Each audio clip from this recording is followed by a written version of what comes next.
Animals have been a key part of space exploration ever since humans first set their sights on leaving the atmosphere in the late 1940s.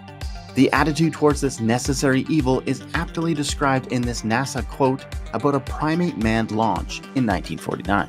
It was a successful flight, with no ill effects on the monkey until impact, when it died.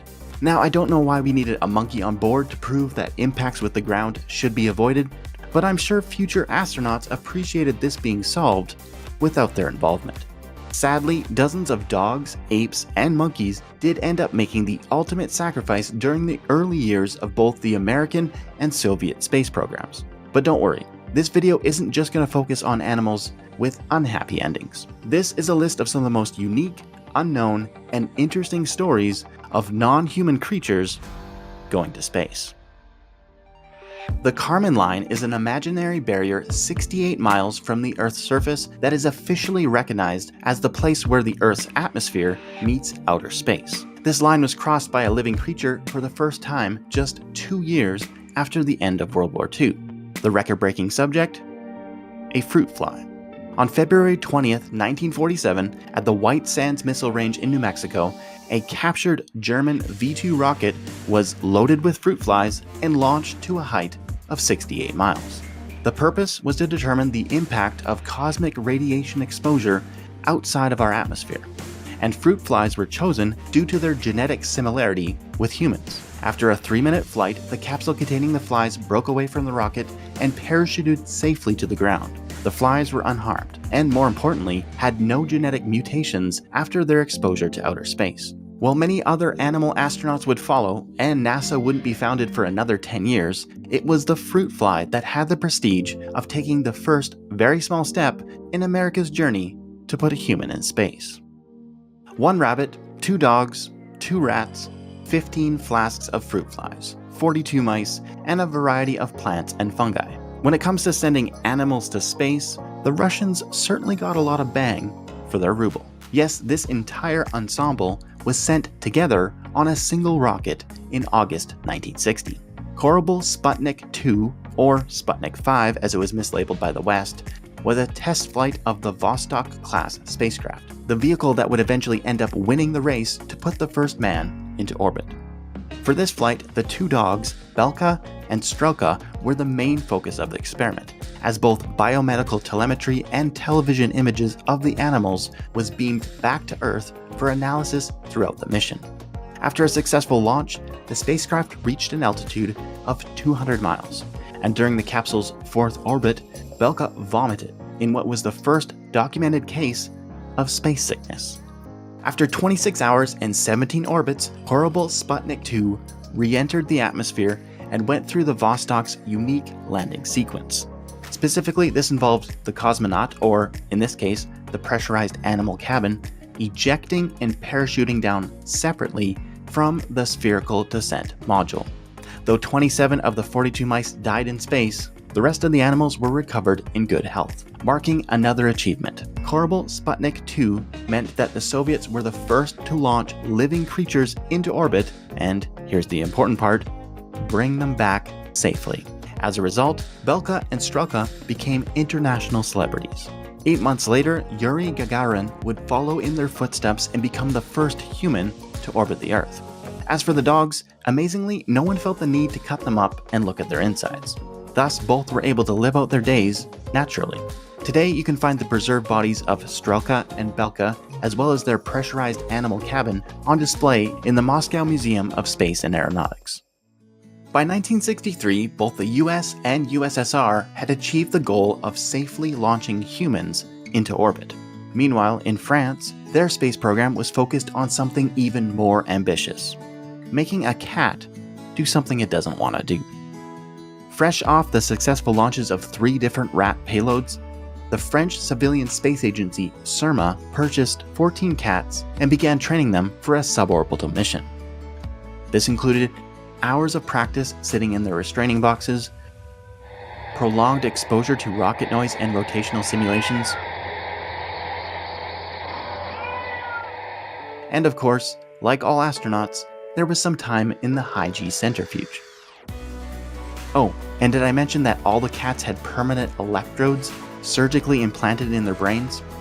The purpose of this experiment was to analyze brain signals during weightlessness. And cats were chosen because they were widely used for neurophysiology studies at the time, and thus had a lot of historical data to draw from. In October 1963, the feline designated C341 was selected for flight due to her weight and calm demeanor. And by calm demeanor, I can only imagine this meant that of the 14, she tried the least hardest to kill her handlers when released from the centrifuge. On October 18th, C341 was placed in the nose cone of a rocket, connected to the monitoring equipment, and launched into space. After reaching a height of 100 miles and experiencing 5 minutes of weightlessness, the capsule re-entered the atmosphere and parachuted back down to Earth. C341 was recovered unharmed and immediately given the name Felix by the media, after the Felix the Cat cartoon series. Though it generally avoided naming its experiment subjects, Surma made the label official, though changed the name to the feminine Felicette. One more cat followed in Felicette's footsteps a week later, but the rocket failed, and the animal was killed in the crash. Though Felicette is the only cat to ever successfully travel to space, her story has remained mostly unknown. But recently, a man named Matthew Guy decided that Felicette's legacy and sacrifice needed to be recognized and honored. Others seem to agree, and after a successful Kickstarter campaign raised over £40,000 of funding, a bronze statue of Felicette was made by renowned animal sculptor Gil Parker. It was unveiled at the International Space University in France in December 2019. In 1968, the race to the moon between the Americans and Soviets seemed to be technically dead even, with each side having sent a few probes and landers while working diligently towards a fully manned mission.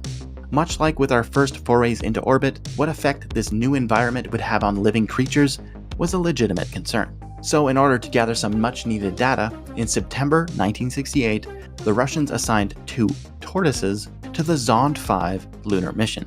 Interestingly, it seems that one of the main reasons that tortoises were selected was that their hard exterior made them easy to strap down in the spacecraft. On September 14th, the 2 reptiles were launched into orbit by a Proton K carrier rocket. An hour later, Zond 5 performed a translunar trajectory burn that took it on a week-long loop around the far side of the moon, achieving a minimum altitude of about 1,200 miles over the lunar surface. But navigation issues plagued the craft on the return home. The primary landing zone was in Kazakhstan, but Russian naval vessels were forced to scramble to a new location when Zond 5 splashed down in the Indian Ocean instead. The mission represented more firsts for the Soviets in the space race. First spacecraft to circle the moon and return to Earth, and more impressively, the 2 tortoises were the first living creatures to visit another celestial body. These animals also proved that humans would be able to withstand the trip through the radiation belts and around the far side of the moon. With a name like the Otolith, this spacecraft sounds like it should be found in some old sci-fi book or movie. But in reality, it was actually the official designation for a 1970 satellite launched by the US and crewed by frogs. According to Wikipedia, an otolith is an article that may be too technical for most readers to understand. But according to NASA, the word otolith refers to the frog's inner ear balance mechanism, which is very similar to those of humans. To study the effects of microgravity, 2 bullfrogs were implanted with electrodes, placed in a water-filled centrifuge, and demotorized, which is rocket surgery lingo for cutting their limb nerves to prevent them from moving around. After launch, the orbiting frog otolith used the centrifuge to expose the frogs to differing amounts of gravitational forces. The study found that after 6 days, the frogs had adapted to their new weightless environment pretty well. That is, until the onboard life support battery failed. But we shouldn't let NASA get away with that excuse, as it seems recovery of the spacecraft and frogs after the experiment was never planned in the first place.